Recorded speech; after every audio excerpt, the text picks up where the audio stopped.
Start. सभापति महोदय, यह मेरा पहला भाषण है जिसे मैं अपनी मातृभाषा बंगाली में देना चाहता हूँ। मैं इस चर्चा में देश के किसानों की समस्याओं और उनके हल की दृष्टि से भाग लेना चाहता हूँ। आज हमारे अधिकांश किसानों के समक्ष जटिल समस्याएं हैं। क्या ये समस्याएं केवल किसानों की ही हैं? ऐसा नहीं। ये हमारी राष्ट्रीय, राजनैतिक और आर्थिक समस्याएं हैं।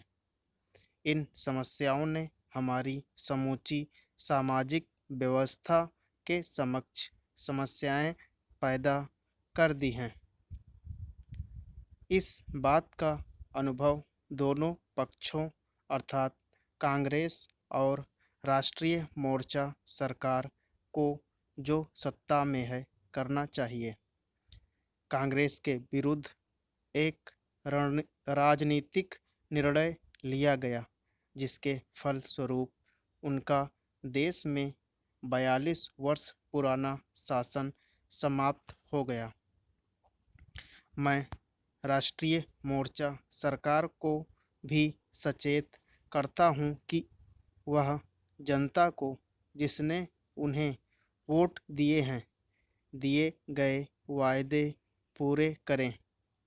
यदि वे आगामी दिनों में किसानों की जो आज देश की प्रमुख समस्या को हल नहीं करेंगे तो किसान निकट के भविष्य में अथवा वर्तमान शासन के कार्यकाल में उनके विरुद्ध वैसा ही राजनीतिक निर्णय लेने के लिए बाध्य होंगे।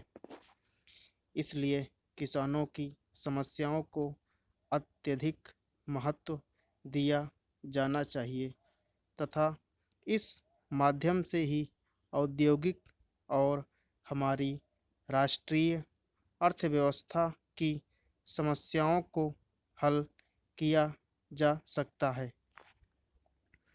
इसके लिए एक सुनिश्चित वैज्ञानिक दृष्टिकोण की आवश्यकता है। मेरे विचार से इस सभा में लगभग 400 माननीय सदस्य किसानों के वोट से चुने गए हैं। हमारे प्रधानमंत्री, उप प्रधानमंत्री और विपक्ष के नेता किसान बाहुल्य क्षेत्रों से निर्वाचित हुए हैं।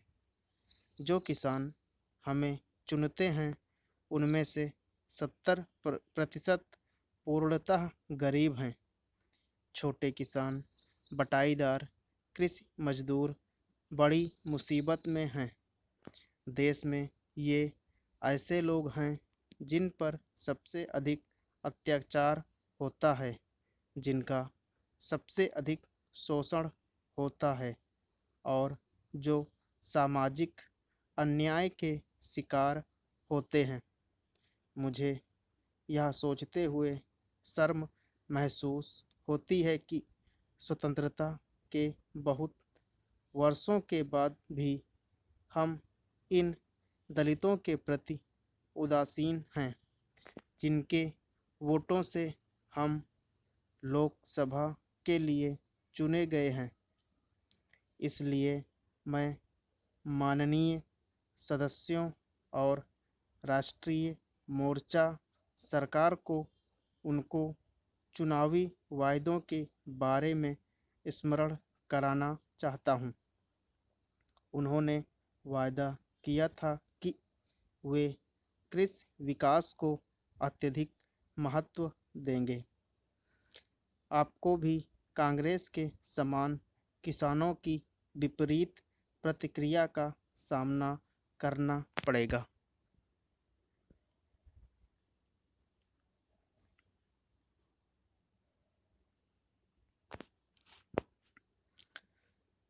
सभापति महोदय, मैं यह नहीं जानता कि माननीय सदस्य मेरी बात को समझ रहे हैं क्योंकि मैं बंगला में बोल रहा हूँ।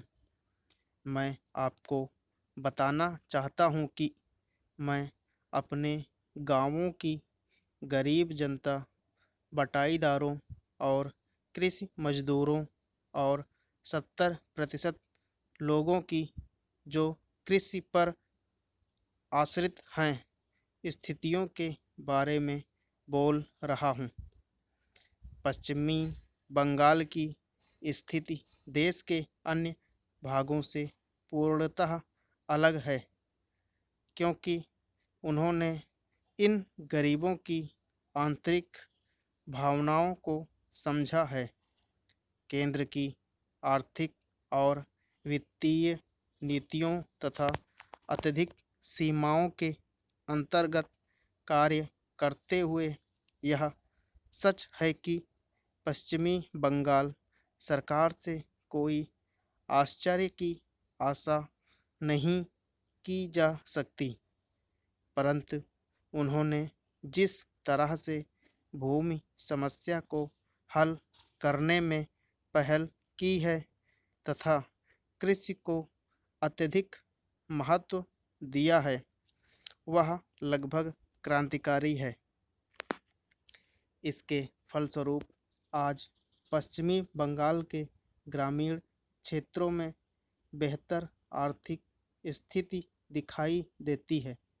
यहाँ किसानों को केवल सम्मान और सामाजिक न्याय प्राप्त नहीं है, बल्कि वे जागरूक हैं और यह अनुभव करते हैं कि वे सरकारें बनाते हैं, उन्हें चलाना उनका कर्तव्य और जिम्मेदारी है। गरीब किसान यह भी अनुभव करते हैं कि सरकार जिसके लिए उन्होंने वोट दिया है द्वारा बनाई गई नीति को कार्यान्वित करना उनकी जिम्मेदारी है। किसानों में यह जागरूकता वामपंथी सरकार ने पैदा की है। इसका तात्पर्य उपलब्धि से नहीं है। किसान यह अनुभव करते हैं कि उनकी सरकार उनके आर्थिक उत्थान के लिए भरसक प्रयास कर रही है, यद्यपि उनके समक्ष बड़ी विवशताएं हैं। इन सब कारणों से आप देखेंगे कि पश्चिमी बंगाल के ग्रामीण गरीबों में उल्लेखनीय एकता है। इस वर्ग एकता को कोई नहीं तोड़ सकता है। जब समूचे देश में सांप्रदायिकता फैली हुई है, परंतु पश्चिमी बंगाल की जनता पर इसका कोई प्रभाव नहीं है। वहाँ हिंदू, मुसलमान, संथाल, अनुसूचित जातियों और अनुसूचित जनजातियों में एकता है। वे एकजुट होकर कार्य करते हैं तथा वामपंथी सरकार की नीतियों को कार्यान्वित करते हैं और उन्हें सफल बनाने का प्रयास करते हैं। पश्चिमी बंगाल और देश के अन्य भागों में यह अंतर है। अब मैं आपके समक्ष अपना लिखित भाषण प्रस्तुत करना चाहता हूँ, अन्यथा मेरा निर्धारित समय समाप्त हो जाएगा और पीठासीन अधिकारी मुझे अपनी जगह पर बैठने के लिए कहने लगेंगे। इसलिए मैं जल्दी ही आपके समक्ष अपना लिखित भाषण प्रस्तुत कर रहा हूँ।